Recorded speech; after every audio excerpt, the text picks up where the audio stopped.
एक बार दो भाई थे, रमेश और दिनेश।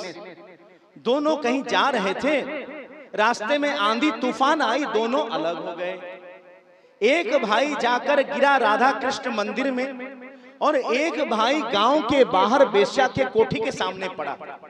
इधर राधा कृष्ण मंदिर के पंडित जी जो हैं वो देखे कि अरे ये छोटा सा बालक कहां से आया, उसको अंदर लिए जलपान आदि कराए। उधर बेश्या देखी कि ये बालक कहां से आया, उसको भी अंदर ले गई, जलपान कराई।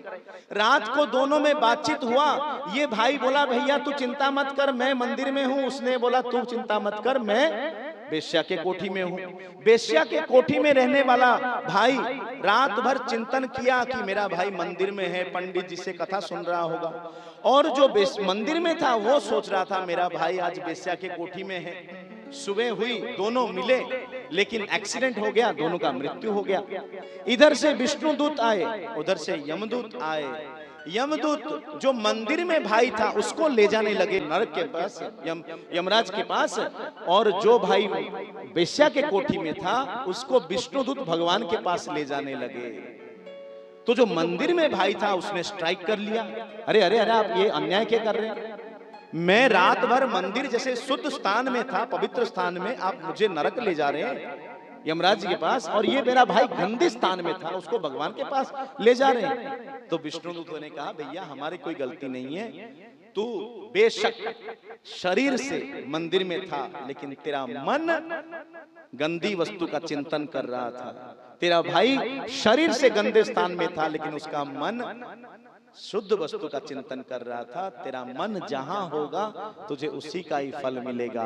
तो फिर सोच लीजिए, अगर आपको भगवान का फल चाहिए तो आज के बाद ध्यान दीजिए, जो कुछ आप भक्ति के कार्य कीजिए, जो कुछ, चाहे पूजा कीजिए, चाहे पाठ कीजिए, कुछ भी कीजिए, चाहे परिक्रमा कीजिए, तीर्थों की मार्चिंग कीजिए, लेकिन ध्यान रखिए मन भगवान में है कि नहीं।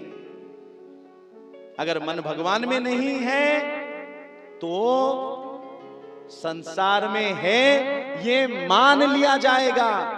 आप कहेंगे नहीं नहीं जी महाराज, हमारा मन ना भगवान में लगता है ना संसार में लगता है, ये बेकार की बात है, ऐसे नहीं होता है। क्यों? इस मन की लॉजिक को सुनिए। मन कैसा है? मन कभी पेंडिंग में नहीं रहेगा। दो एरिया है, भगवान का एरिया, संसार का एरिया।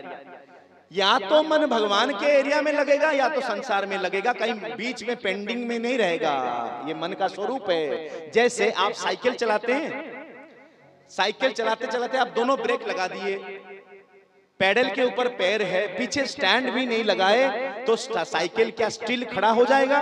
नहीं होगा, या तो इधर गिरेगा या इधर गिरेगा। ऐसे ही मन कभी पेंडिंग में नहीं रहेगा, या तो भगवान में लगाना पड़ेगा। अगर आप भगवान में नहीं लगा रहे हैं तो संसार में लगा हुआ है, ये मान लिया जाएगा।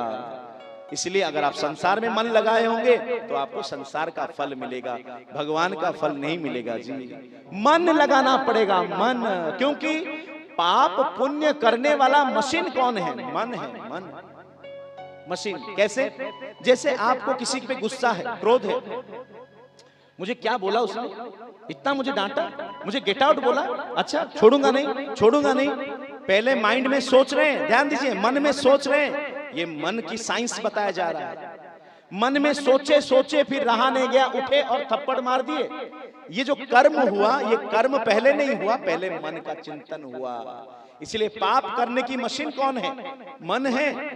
ऐसे ही एक बार गंगा तट पर कुछ भक्त अनशन कर लिए, स्ट्राइक कर लिए। ये सत्य घटना है, हम जो बता रहे हैं, आज से कुछ 60-70 साल पहले की बात है कि लोग, ये ऋषि मुनि कहते हैं और शास्त्र वेद पुराण कह रहे हैं कि गंगा जी में एक बार स्नान करने से सब पाप धुल जाता है, पवित्र हो जाता है मनुष्य।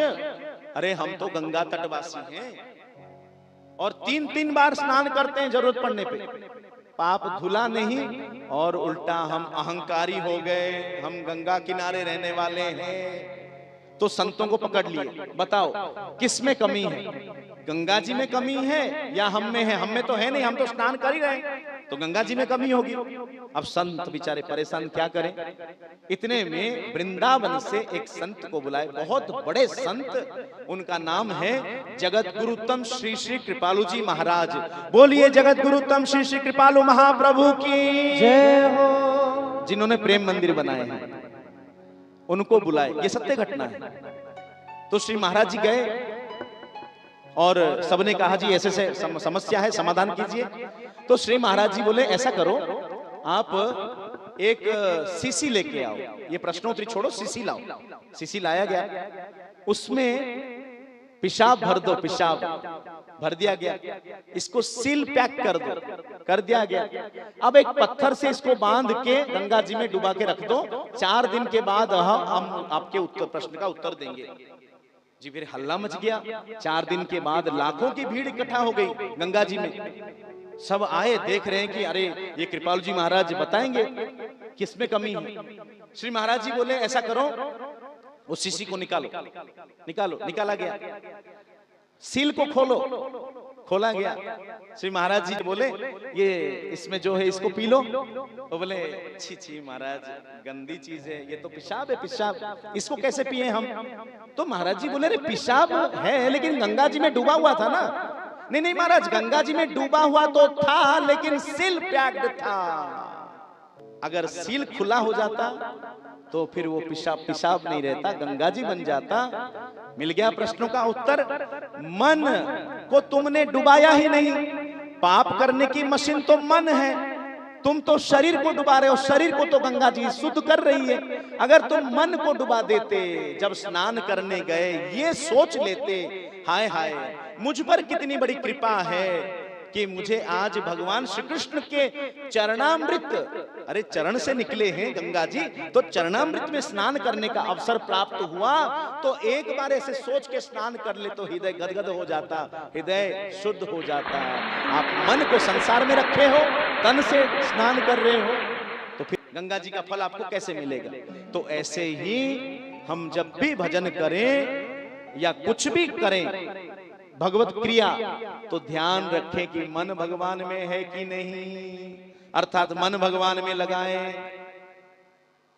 तो सबने कहा महाराज प्रॉब्लम तो यही है, मन भगवान में कैसे लगाएं।